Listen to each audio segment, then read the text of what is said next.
On September 17, 1944, Operation Market Garden began with the largest parachute drop in military history so far.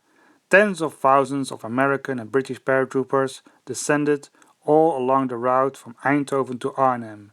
General Student saw the Armada flying over his headquarters and must have lamented the state of his own forces, which were no longer capable of such operations due to the lack of training and airplanes.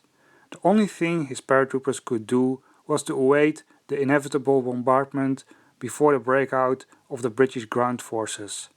The 6th Parachute Regiment was located west of the bridgehead when the British broke out in the afternoon of September 17th. The Luftwaffe Jäger Battalion broke and ran and was not seen again as a fighting unit. The neighboring Parachute Regiment von Hoffmann was practically scattered. Battalion Stefan was pushed to the positions of von der Heydte's regiment and Battalion Carentan was driven to the east. The British attack did not only shatter von Hoffmann's command but also Walter's battle group as a whole. The attack had split the battle group in two parts, and being part of the western part, the 6th Parachute Regiment was once again under the command of Kurt Schill and Hans Reinhardt. During the first day, von der Heydte's men were spared the full brunt of the attack, but this would soon change. The Welsh 53rd Infantry Division was preparing to cross the Muss Canal during the night to establish a bridgehead and clear out the vulnerable flank of the British advance towards Arnhem. The plan was to cross the Muss Canal with 2 battalions on either side of the road between Lommel and LXXXVIII.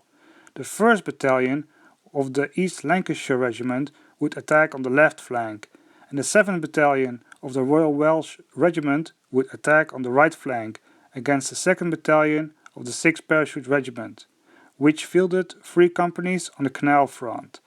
Opposite of the East Lancashires was Battalion Stefan, which was recovering from the artillery and airplane attacks earlier that day. At 11 o'clock, the British unleashed a heavy artillery barrage with over 100 guns. The crossing of the East Lancashires went smoothly. Under the darkness of night, they bypassed Battalion Stefan and reached their immediate objective. Battalion Stefan moved out and only left a rear guard, which was cleared out in the afternoon. The Royal Welsh fared less well and ran into stiff German resistance of Captain Rolf Mager's 2nd Battalion. The battalion reported that the attack had been repelled and it destroyed 5 assault boats in the process. The fighting raged on until the afternoon. Another battalion of Welsh infantry was thrown in to tip the balance and push the Fallschirmjäger back, but not without losing their battalion commander, who died of his wounds. This retreat enabled the British engineers to build a bridge that could bring in the much-needed tank support. Meanwhile, von der Heydte realized that his position became untenable, with rapidly mounting losses. British tanks were also advancing in her rear from the direction of Valkenswaard, and his paratroopers began to suffer severely due to the lack of heavy weapons. They crushed the first foxholes, destroying the anti-tank defenses. The fight was hopeless for us. With only infantry weapons, we lacked Panzerfausts and heavy weapons. We couldn't accomplish anything against the steel colossi. The tanks followed us like they were hunting rabbits. This meant that the British were now advancing over 2 axes on his positions. The countryside in that vicinity was relatively open and offered little natural obstacles for defense. He decided that the forest area between Postel and Hapert was better suited to his men, with a better chance to resist the British. On the 19th, he decided to retreat to this position on his own accord, true to his nature, but to the dismay of his superior officers. The German paratroopers could not completely block the British advance west of the corridor on its own, but it had held up the Welsh division long enough for the German reinforcements to arrive and block an anticipated British advance to Tilburg, which could unhinge the German front. After the retreat, the regiment absorbed the remnants of Battalion Stefan and elements of the Luftwaffe Jäger Battalion in its own ranks, to make up for the recent losses.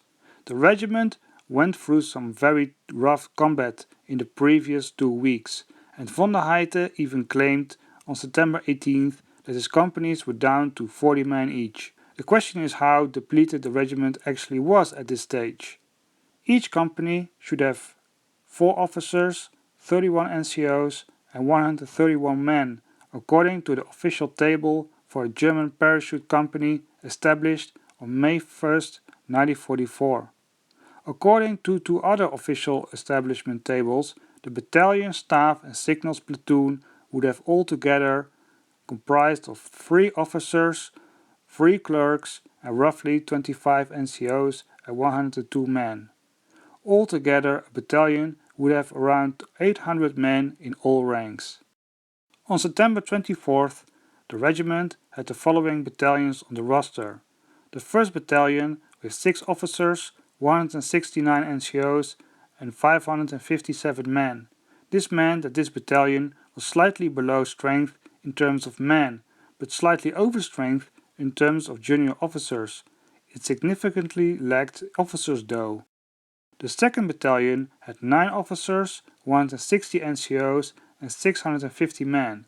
This meant that it benefited well from the absorption of the above-mentioned units, but it still lacked half its officers. The 3rd Battalion had 5 officers, 106 NCOs and 440 men, which meant that it was at 70% establishment for men and NCOs and had barely a quarter of the required officers. The newly created 4th Battalion had 5 officers, 109 NCOs and 561 men, which again shows the lack of officers in the regiment as a whole. In the last week of September, the regiment was taken out of the line again for a special purpose assignment coming from Army Group Command. Its 2nd Battalion was detached again to serve as Army Corps Reserve, and perhaps this was the incentive to create a 4th Battalion, which did not appear on the roster before. This way the regiment retained 3 operational battalions with which it intended to confront an old enemy from Normandy, the American paratroopers of the 101st Airborne Division.